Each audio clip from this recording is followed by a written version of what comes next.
안녕하세요. 백업부동산 스토리의 민혜입니다. 금일은 여러분들과 함께 그 분양가 상한제에 대해서 한번 간단하게 살펴보고 지나가도록 하겠습니다. 자, 그래서 이제 분양가 상한제 발표하게 된 원인과 이유에 대해서 알아두실 필요도 있고, 자, 분양가 상한제란 무엇인지, 그리고 앞으로 시장 전망과 흐름에 대해서 한번 여러분들께 내용을 전달하고 마무리를 짓도록 하겠습니다. 자, 3기 신도시 발표 이후에 자, 서울의 재건축 단지를 중심으로 해서 또는 정비사업장을 중심으로 해서 부동산 가격이 상승을 했습니다. 그래서 이제 우리가 재건축 단지 신고가 현상이 발생이 됐고요. 그 원인으로 살펴보게 되면 서울의 주택 가격을 잡기 위한 주택 안정 대책이었으나, 자, 서울의 입지를 대체할 수 있는 지역이 아닌, 자, 지역이 아닌 곳에 3기 신도시가 발표가 됐습니다. 그래서 결국에는 그 서울에 결국에는 그 공급이 되지 않는다라는 심리적 안정감을 주게 된 게 사실이고요. 또 경기도 결국에는 외곽 지역의 주택 가격만 잡았다. 그래서 이제 호불호 현상이 굉장히 깊어졌던, 자, 5월, 6월 달이었다라고 보시면 될 것 같고요. 그리고 이제 또 한 가지, 자, 서울의 정비사업 정체 현상입니다. 그래서 이제 내년에 일몰제도 지금 시행을 앞두고 있고요. 그리고 이제 우리가 2019년도만 하더라도 신규 정비사업장으로 지정된 곳이 상반기에 서울시에서는 하나도 없다라는 거, 이게 팩트입니다. 그래서 이제 미래의 신축 아파트 공급이 부족하게 된다. 그래서 여러분들께서도, 자, 구축보다는 신축으로 전세든 매매든 수요자들이 몰릴 수밖에 없다라는 거 잘 알고 계실 겁니다. 그리고 2016년도, 17년도, 18년도에 앞으로 신축이 될 수 있는 그러한 과정에 진행 중에 있는 그 물건이라든가 또는 신축 아파트를 그 단지를 중심으로 해서 가격 상승 폭이 컸다라는 거 다들 경험하거나 기억하고 있으실 겁니다. 자, 그래서 이제 강남 부동산에 또한 안전자산이라는 인식이 확산이 됐죠. 왜? 3기 신도시 결국엔 어디다가 지었죠? 서울의 집값을 잡기 위한 것이었지만 경기도에다 지었습니다. 그래서 이제 상대적으로 희소성이 좀 부각이 됐고, 이게 이제 전파가 된 거예요. 그래서 이제 최근에 민간 택지, 자, 뭔가 이제 주택 가격이 상승을 하다 보니까 최근에 민간 택지 분양가 상한제를 국토교통부에서 그 국토교통부 장관님께서 이제 언급을 했고, 자, 그로 인한 또 뭔가 시장의 흐름, 패러다임이 좀 바뀌고 있습니다. 그래서 이제 정비사업, 재건축 단지 신고가에서 지금 현재 분위기는 신축 아파트 단지로의 관심이 쏠리게 됐고, 자, 신축 아파트 단지를 중심으로 한 신고가 단지가 출현하고 있는 게 현재의 상황이라고 판단하시면 될 것 같아요. 그래서 지금 분양가 상한제가 되게 되면, 자, 제가 봤을 때에는 조합원은 조금 불리하고요. 그리고 또 이제는 상대적으로 무주택자, 그러면서 이제 청약가점이 높으신 분들은 저렴한, 자, 공급가로 아파트를 분양받을 수 있기 때문에 좀 유리한 입장에 있는 게 사실이라고 보시면 될 것 같습니다. 자, 그리고 이제 우리가 살펴보게 되면 최근에 이제 강남권을 중심으로 해서 지금 그 서울 전역으로 뭔가 부동산 가격이 확산이, 그러니까 호가가 올라가고 있고, 실제로도 거래가도, 그러니까 실매매 거래가도 상당폭 그 우리 2019년도 1월달, 2018년도 12월에 비해서는 좀 올라온 게 사실이라고 보시면 될 것 같습니다. 그래서 이제 우리가 KB 부동산 리본 자료를 살펴보게 되면 그 서울의 강남에 이어 강북권도 상승을 했고, 서울 전역으로 오름세가 확산하고 있다. 이건 팩트라고 보시면 될 것 같고, 자, 경기나 인천 지역 같은 경우에는 국지적으로, 자, 상승하는 지역도 있고 하락하는 지역도 있다라는 거. 그래서 이게 분수령이 어디였냐? 3기 신도시 발표 이후라고 보시면 될 것 같아요. 예, 3기 신도시. 자, 3기 신도시 발표 이후에 뭔가 서울, 특히 강남권에 있는 아파트 단지를 중심으로 해서 서울 주요 지역 아파트 가격이 상승을 했고, 경기도 같은 경우에는 3기 신도시보다 입지적으로 좀 유리한 지역이냐 아니냐에 따라서 호불호가 가렸던 게 지금 현재의 분위기를 나타내고 있다고 보시면 될 것 같습니다.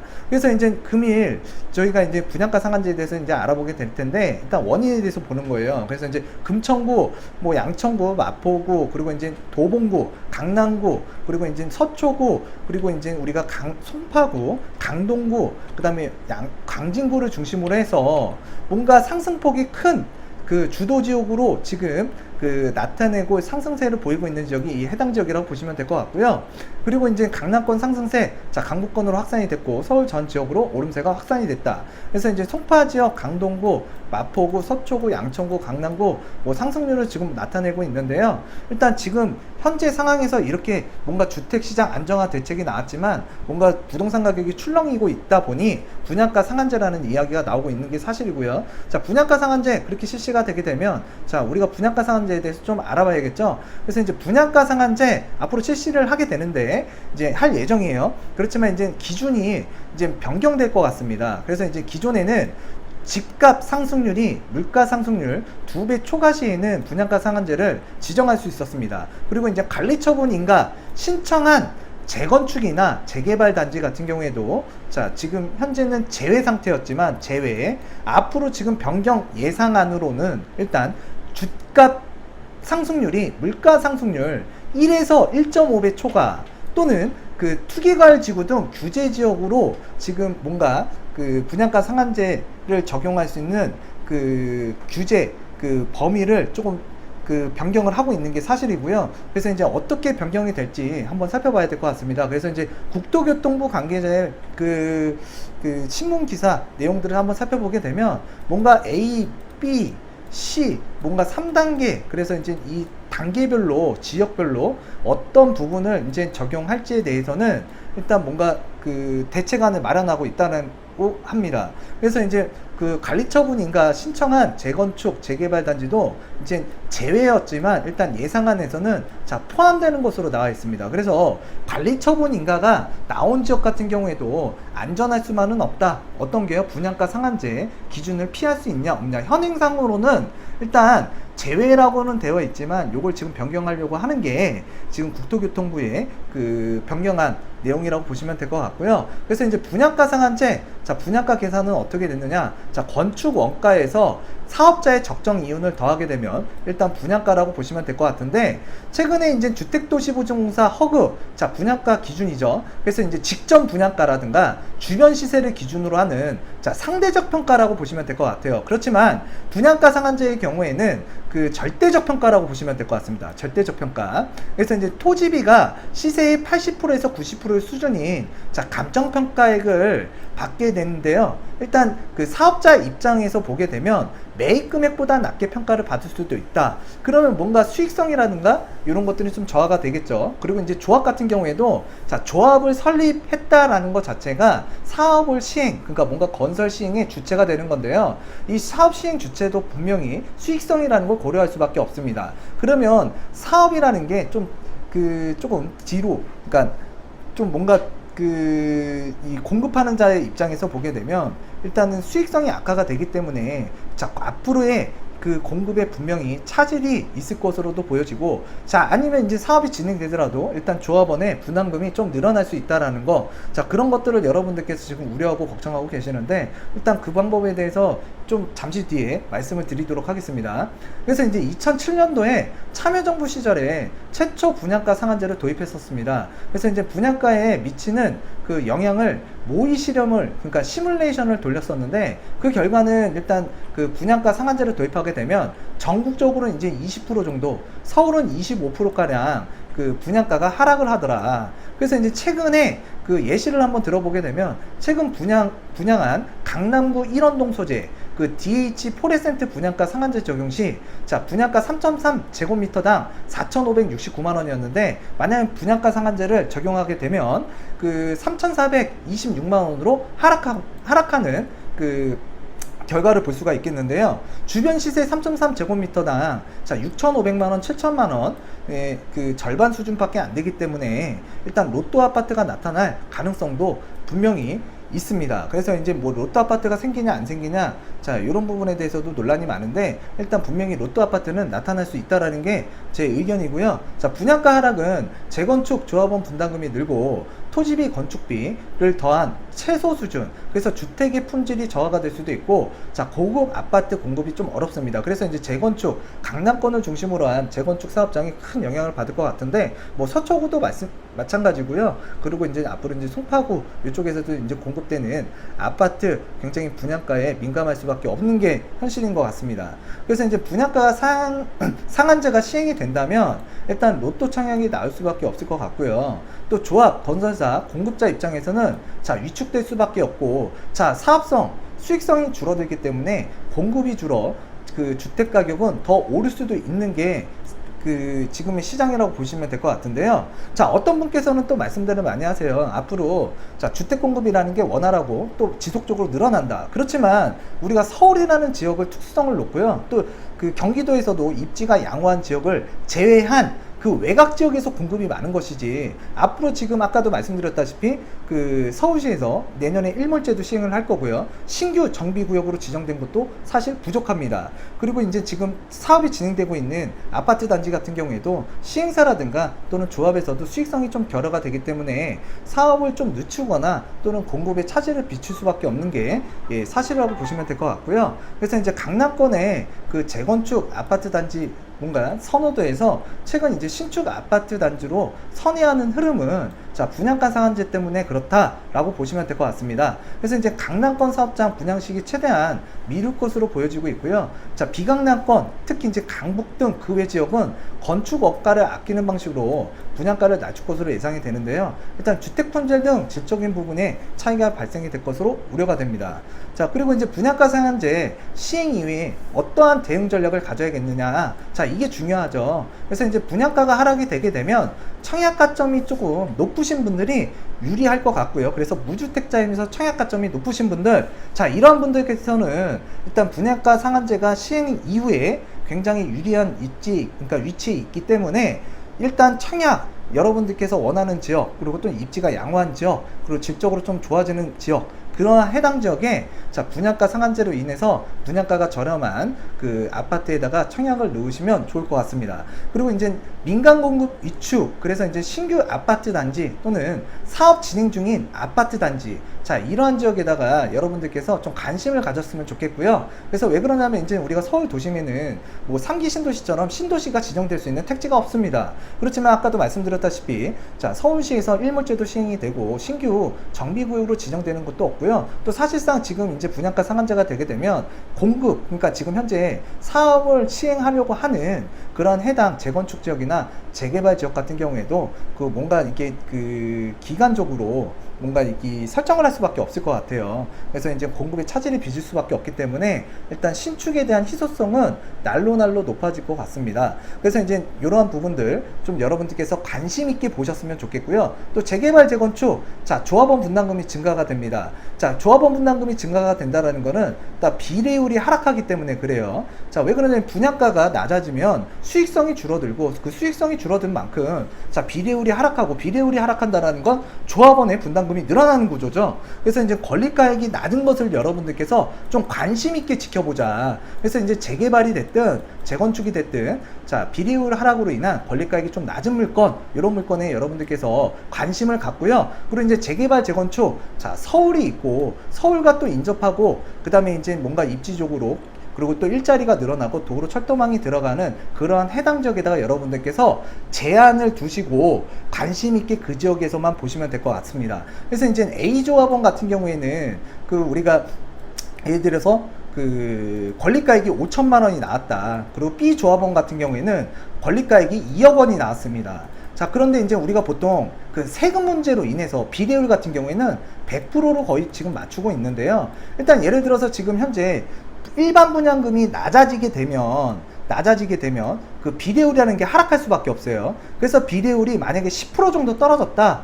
그러면 이제 90%가 되는 거잖아요. 그럼 이제 우리 권리 감정가액 있죠. 그래서 A조합원 5천만 원 받았습니다. 그러면 10%가 줄게 되면 일단 그 우리가 사업성이 10%가 줄어들게 되면 이제 5천만, 그러니까 500만 원 정도 이 우리가 그 추가 분담금, 조합원의 분담금이 늘어난다라고 보시면 될 것 같고요. 그리고 이제 상대적으로 권리가액이 좀 높은 BC, 자, 2억 원입니다. 감정가액이. 그렇지만 비례율이 10% 낮아지게 되면 약 10%, 2천만 원이라는 자금을 그 추가 분담금으로 지불을 해야 될 것 같은데요. 자, 여러분들께서도 앞으로 그 입지가 양호한 지역, 앞으로 주택 공급이 자, 나올, 그러니까 그 상기 신도시처럼 뭐 대규모 공급이 될 수 없는 지역들, 자, 그런 지역에 이제 재개발 재건축 사업장 중에서도 일단 권리가액이 좀 낮은 물건을 중심으로 해서 여러분들께서 미래에 4년 뒤든 5년 뒤든 신축이 될 수 있을 만한 아파트 단지를 좀 공략하는 게 좋을 것 같습니다. 자, 신축 아파트의 가치는 조금 더 시간이 지나면 지날수록 좀 괜찮아질 것 같고요. 이유는 그거예요. 전국적으로 지방에도 공급 많습니다. 경기도에서도 공급 많습니다. 결국에는 이제 서울이라는 지역, 이 지역 정말 정비사업장 그 신축 아파트가 되어가는 과정, 예, 진짜 어렵고요. 신규 지정되는 지역도 없는 것 같습니다. 그랬을 때 지금 서울에서도 노후화된 아파트라든가 좀 정비 사업이 힘든 아파트 단지는 조금 여러분들께서 포트폴리오 갈아타서 신축이 될 수 있는 지역, 그러니까 아파트 물건, 그러니까 재개발이나 재건축 물건을 찾되 권리가액이 좀 낮은 거, 요런 것을 좀 보는 게 좀 맞을 것 같고요. 그 아파트가 이제 분명히 신축이 되면 희소성이 또 생긴다라는 거, 그게 이제 앞으로 이 분양가 상한제로 인한 뭔가 그 부동산, 여러분들께서 부동산으로 자산을 넣을 수 있는 방법 중에 하나가 되지 않을까, 그러니까 대안이 되지 않을까라고 생각하고 있습니다. 자, 그래서 이제 부동산 시장 전망을 해보게 되면 재개발 같은 경우에는 임대 아파트 비율을 상향 지금 얘기가 많이 나오고 있고요. 또 이제 재개발 패러다임이 변화가 되고 있습니다. 그래서 대규모 철거 방식의 그런 그 재개발 사업보다는 도심 재생이죠. 그래서 이제 젠트리피케이션 문제도 대두가 되고 있고, 그로 인한 소규모 가로정비 주택 사업이 활성화를 지금 하려고 하는 게 정부의 정책 방향이라고 보시면 될 것 같은데, 앞으로 여러분들께서 자, 그러니까 주택에서도 정상재가 있고 대체재가 있습니다. 그래서 보통 원하시는 게 정주 환경이 좋은, 자, 정상재, 특히 우리가 비교할 수 있는 게 이제 빌라와 아파트라고 보시면 될 것 같은데, 대규모 아파트 단지에 신축 수요는 많아질 것으로 보여지고, 또 그렇지만 상대적으로 신축 아파트 공급이 자, 분양가 상한제로 인한 그 차질, 그러니까 공급의 차질이 있을 수 있기 때문에 여러분들께서 이 시점에 좀 잘 판단을 하셔야 될 것 같습니다. 한번 어떻게 보면 기회를 맞이할 수도 있는 게 자, 분양가 상한제다. 그래서 이제 우리가 경기도 외곽 지역보다는 공급이 많은 지역 분명히 많아요. 그렇지만 서울의 핵심 지역, 또 서울과 가까운 핵심 지역, 이런 지역들을 여러분들께서 눈여겨보시고 공급을 앞으로 신축이 될 수 있는 자, 그런 부분에 이제 관심을 갖고, 특히나 이제 권리가액이 좀 낮은 것들, 왜 그러냐면 이제 분양가 상한제로 인해서 가격이 분양가가 하락이 되면 자, 조합원의 분담금 늘어나고 비례율 좀 줄어들게 되고, 그러면 이제 분담금이 늘어난다라는 거죠. 그러니까 그렇게 되면은 일단은 여러분들께서 그 같은 뭔가 이제 앞으로 희소성이, 신축 아파트의 희소성이 높아지게 되는데, 그 희소성, 자, 희소성을 가져갈 수 있다라는 거예요. 자, 부동산은요, 무조건 희소성을 좀 찾아가는 게 여러분들께서 자산을 불릴 수 있는 방법 중에 하나라고 보시면 될 것 같습니다. 자, 그래서 이제 재건축 단지 같은 경우에는 좀 많이 어려운 것 같습니다. 그래서 이제 재건축 초과이익 환수제, 그 다음에 이제 안전진단, 자, 기준도 강화가 되고 있고요. 그 다음에 이제 재건축, 자, 연한이 강화가 되고 있죠. 그래서 이제 많은 악재를 갖고 있는 게 재건축이고, 자, 그리고 이제 허그 주택도시보증공사죠. 자, 분양보증 심사를 강화하고 있습니다. 그리고 이제 뭔가 최근에 지금 뭔가 주택가격이 상기 신도시 발표 이후에 꿈틀대다 보니까 자, 분양가 상한제를 도입했고요. 그래서 이제 분양가 상한제에 대해서 뭐 간략하게 앞으로의 대응 전략 전망에 대해서 말씀을 드리고 있는데, 자, 분명한 건 민간택지 공급이 위축이 됩니다. 그랬을 때 이제 민간택지 공급이 실제로 이제 위축이 되게 되면 분명한 건 공급이 부족하다는 얘기죠. 근데 이제 전국적으로 살펴보게 되면 주택 보급률은 지금 부족한 건 아니에요. 그렇지만 우리가 그 살만한 지역, 자, 살만한 지역의 공급이 얼마만큼 되느냐, 자, 그 다음에 주거 선호가 높은 신축 아파트가 얼마나 공급이 되느냐, 자, 이게 중요한 거죠. 예. 그래서 이제 상기 신도시 발표 이후에 주요 지역, 자, 가격의 움직임이 있었고, 자, 외곽 지역의 입주 물량은 많지만, 자, 양질의 살만한 지역, 자, 입지가 양호하고 정주 환경이 좋은 지역에 주택 공급이 부족할 수밖에 없다. 자, 이런 것들을 여러분들께서 조금 포인트로 두셨으면 좋겠습니다. 그래서 이제 입지가 양호한 지역의 신축 아파트를 좀 여러분들께서 관심 있게 보셨으면 좋겠고, 자, 포트폴리오도 구축에서 자꾸 신축으로 조금 전환할 수 있는 방향으로 좀 생각을 해보시고요. 그 다음에 이제 신축으로 진행하고 있는 과정에 자, 재건축이 됐든 재개발이 됐든 일단 재개발 중에서도 자, 권리가액이 좀 낮은 것들, 뭔가 분양가가 낮더라도 아까 말씀드렸잖아요. 자, 10%가 줄어들었다. 예를 들어서 시뮬레이션 돌린 결과를 한번 살펴보게 되면, 자, 서울 같은 경우에는 25% 하락한다 그랬어요. 그러면 이제 권리가액 낮은 것들이 그 비례율이 낮아짐으로 인해서 자, 부담해야 되는 추가 분담금은 분명히 권리가액이 높은 물건보다는 상대적으로 좀 적게 들어가기 때문에 자, 여러분들께서 자, 그 뭔가 부담해야 되거나 시장에서 좀 우려하는 그런 그 내용보다는 일단 앞으로 그 신축이 됐을 때 뭔가 가격적인 프리미엄, 입주 프리미엄을 고려해 본다 그러면 여러분들께서 분명히 그 투자를 할 수 있는 포인트가 되지 않을까, 자산을 넣을 수 있는 포인트가 되지 않을까, 자, 전 이렇게 생각을 하고 있고요. 그래서 금일 그 분양가 상한제, 자, 분양가 상한제의 영향은 왜 나타났고, 자, 재건축 단지에서 일단은 분양가 상한제가 이제 발표가 된 이후에 신축 아파트 단지로 쏠렸다. 그렇지만 이제 전국적으로 주택 보급률은 높다. 수도권에서도 주택 보급률은 높고요. 그렇지만 상기 신도시 발표 이후로 뭔가 서울이라든가 서울과 인접하고 있는 뭐 도로 철도망 일자리가 많이 늘어나는 지역 쪽에는 일단은 그 분명히 미래의 희소성, 그러니까 공급이 좀 부족할 수밖에 없을 것 같고, 여러분들께서 신축에다가 좀 관심을 가졌으면 좋겠고, 만약에 이제 사업이 진행되고 있는 그 과정에서 이제 앞으로 신축이 되는 거죠. 그 신축이 될 수 있는 물건 중에서는 일단 권리가액이 낮은 것을 여러분들이 좀 포인트로 잡고 접근을 하시면, 분명한 건 사업성이 좀 떨어지더라도 분담하는 거는, 추가적으로 분담하는 거는 권리가액이 높은 조합원보다는 좀 적게 들어가면서 앞으로 신축에 대한 희소성이 분명히 발생이 되고, 그로 인한 입주 프리미엄은 여러분들이 조금 그 부분을 누릴 수 있다라는 거, 요 부분을 좀 알려드리고 싶었습니다. 자, 금일 여러분들 주말인데요. 다음 주에도 활기찬 한 주를 보내기 위해서 푹 쉬셨으면 좋겠고, 저도 이쯤에서 금일 방송은 마치도록 하겠습니다. 다음 시간에도 유익한 내용으로 다가서는 100억 부동산 스토리의 민혜가 되도록 하겠습니다. 감사합니다.